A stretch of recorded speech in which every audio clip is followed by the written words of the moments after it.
Halo anak-anak, sekarang waktunya IPA. Saya akan mengajarkan penyesuaian diri hewan dengan lingkungan. Ya, perhatikan. Kemampuan makhluk hidup untuk menyesuaikan diri terhadap lingkungan itu biasanya disebut juga dengan adaptasi. Tujuan penyesuaian diri pada hewan diantaranya untuk memenuhi kebutuhan hidup seperti makan, minum, berkembang biak, melindungi diri dari musuh, dan mempertahankan jenisnya. Hewan ini mempunyai alat tubuh yang sesuai dengan mendapatkan makanan dari lingkungannya, seperti menyesuaikan diri hewan serangga ya dengan bentuk mulut dan kaki. Nah, lihat dari mulutnya. Hewan pengunyah seperti belalang ya, kupu-kupu yaitu bentuk mulutnya sebagai pengisap. Kalau lebah, lalat itu sebagai penjilat. Sedangkan nyamuk itu bentuk mulutnya itu penusuk dan pengisap. Nah, lebah tadi saya bilang penjilat ya, yang bentuknya itu panjang ya, berguna untuk menjilat nektar yang ada di dasar bunga. Sekarang kalau dengan burung-burungan itu beradaptasi yaitu dengan paruh dan kakinya. Ya, adaptasi. Burung elang mempunyai paruh yang kuat, tajam, dan melengkung bagian ujungnya. Untuk apa? Yaitu mencapik mangsanya. Kalau kakinya berjari yang kukuh, yang kuat, dan berkuku panjang, tajam ya, untuk mencengkeram mangsanya. Contoh lain dari burung elang itu adalah burung hantu. Sekarang kalau bebek. Bebek ini paruhnya berbentuk suduh. Ya, lebar ya. Nah, ini bentuk paruh seperti ini itu mempermudahkan untuk mencari makanan di tempat yang becek, yang berlumpur atau di tempat yang berair. Kakinya itu antara satu jari dengan jari lain itu ada selaputnya, sehingga mudah untuk berjalan di lumpur, juga untuk berenang. Ya, yang sebangsa ini adalah angsa dan itik. Kalau bangau, yaitu paruhnya panjang dan berkantong. Ini memudahkan untuk menangkap ikan di dalam air. Kakinya panjang ramping ya, dan berselaput untuk mencegah tenggelam di lumpur ketika mereka mencari makan. Hewan yang memiliki kaki dan paruh seperti ini, seperti bangau maksudnya, yaitu burung pelikan, burung kuntul.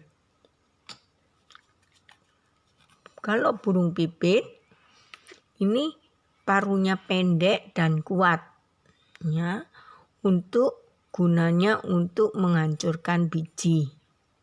Sebab mereka adalah pemakan biji-bijian.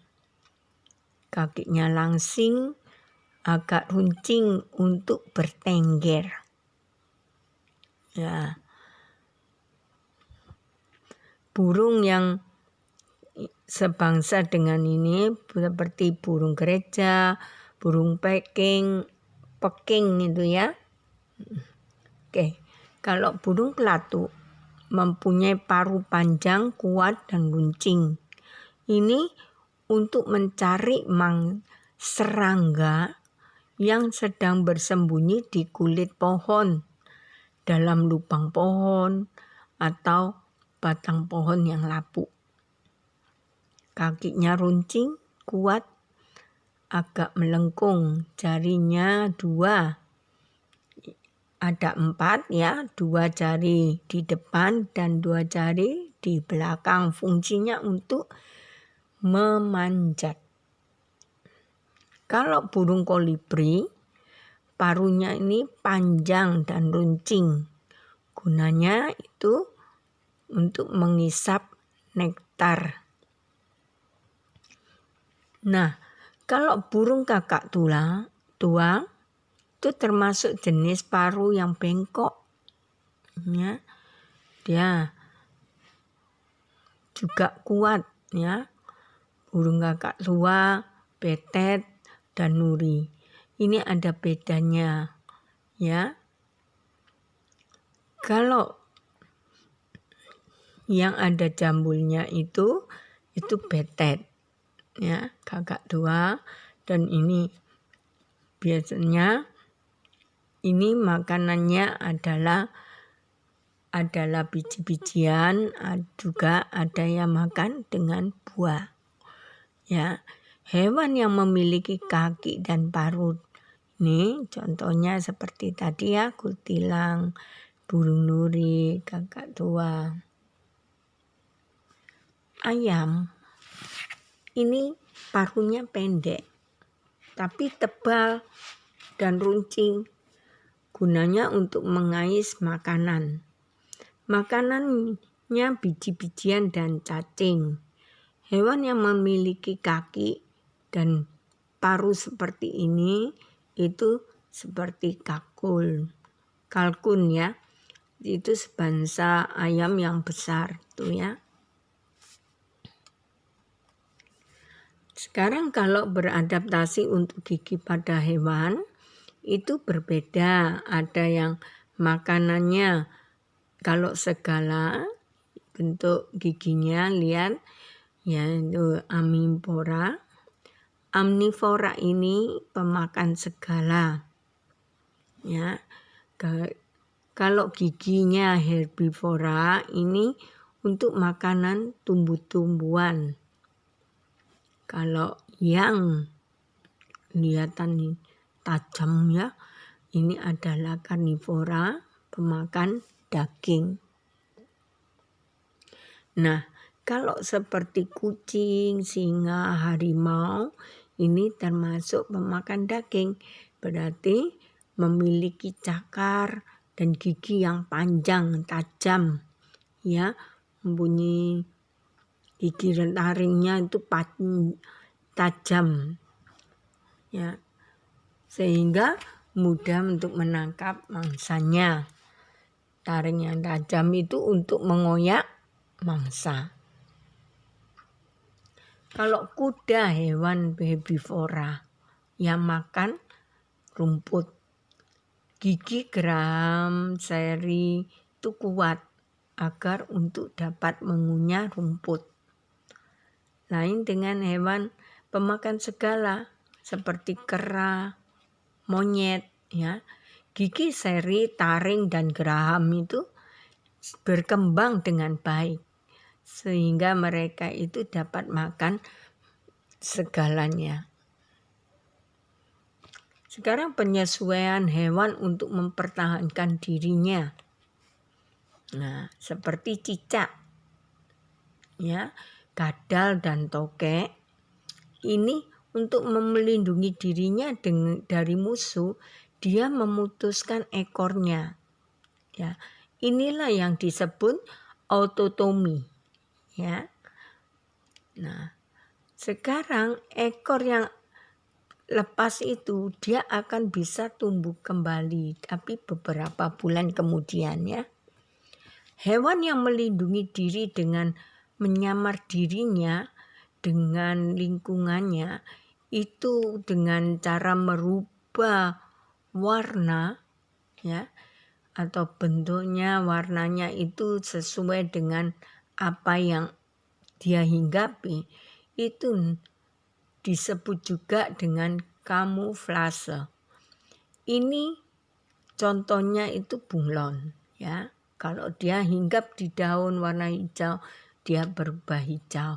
Dia di dahan warnanya coklat, dia berubah menjadi coklat. Sekarang makhluk hidup yang menirukan bentuk fisik atau perilaku jenis makhluk lain itu disebut mimikri. Nah, ini biasanya agar untuk melindungi diri dari pemangsa. Ini yang dilakukan oleh ulat. Nah, kalau laba-laba untuk mencari makannya, dia dengan membuat perangkap, yaitu membuat jaring-jaring ya, agar menangkap musuhnya. Kalau ular, dia dengan berbisa ya, membunuh mangsanya dengan menggigit dan mengeluarkan racunnya.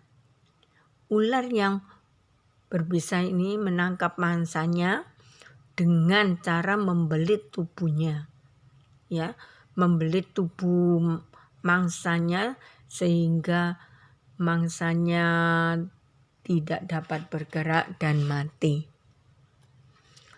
Landak dan merak ini beradaptasi dengan cara dia kemampuan mengejutkan mangsanya sehingga mangsanya terkejut dan takut. Ini dengan cara disebut juga aposematik ya, membuat kejutan. Kalau kalajengking, kelabang dan lebah itu melindungi diri dengan cara mengeluarkan bisa atau racun melalui sengatannya. Dia menyengat kemudian mengeluarkan racunnya. Kalau musang dan kumbang itu melindungi diri dengan cara pura-pura mati. Ketika diserang musuh dia pura-pura mati sehingga musuhnya pergi ya. Nah, kalau walang sangit, kepik dan musang itu mengeluarkan bau yang tidak enak. Ya, melindungi dirinya dengan bau yang kurang sedap, tidak sedap. Nah, musang dapat mengeluarkan bau ini dengan menyemprotkan cairan melalui sisi lubang duburnya. Ya, untuk menghindari diri dari musuhnya. Kalau cumi-cumi, yaitu menyesuaikan diri dengan dia untuk melindungi dirinya dengan mengeluarkan cairan hitam, tinta ya, cairan tinta berwarna hitam untuk menghindari dari musuhnya. Kalau siput, dia menghindari dirinya dengan berlindung pada cangkang yang keras. Ini. Oke, sekarang penyesuaian diri hewan terhadap kondisi ekstrim. Ya, dari lingkungan. Kalau unta ini bisa tinggal di padang pasir, yaitu karena punuknya itu menyimpan cadangan makanan, ya. Terus bulu matanya juga panjang untuk melindungi dari debu pasir, ya. Lubang hidungnya juga ini dapat ditutup saat terjadinya badai atau angin yang kena pasirnya bertebaran, dia bisa menutupnya ya. Ini mulut dan giginya juga bisa mengunyah tanaman yang berduri. Kakinya panjang, ini fungsinya menjaga tubuh agar tetap dingin dari panasnya suhu. Oke, sekarang kalau anjing laut yang memiliki lapisan lemaknya itu yang tebal untuk mempertahankan diri ya, bertahan di daerah yang dingin. Juga termasuk beruang kutub dan penguin dengan berbulu tebal ya.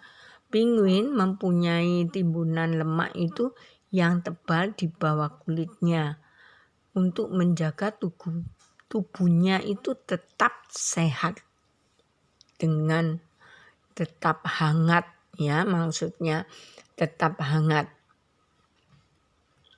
Nah, kalau kamu sudah mengerti, kamu boleh saya minta tolong kamu mengerjakan latihan di buku tulis, ya. Tuliskan bagaimana cara hewan mempertahankan diri dari musuhnya, minimal 5, ya.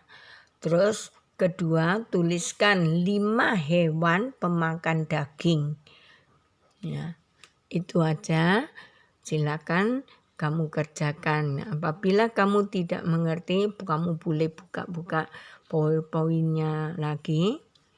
Nah, PowerPoint ini merupakan catatan bagi kamu. Oke? Terima kasih, selamat bekerja. Tuhan memberkati. Semangat.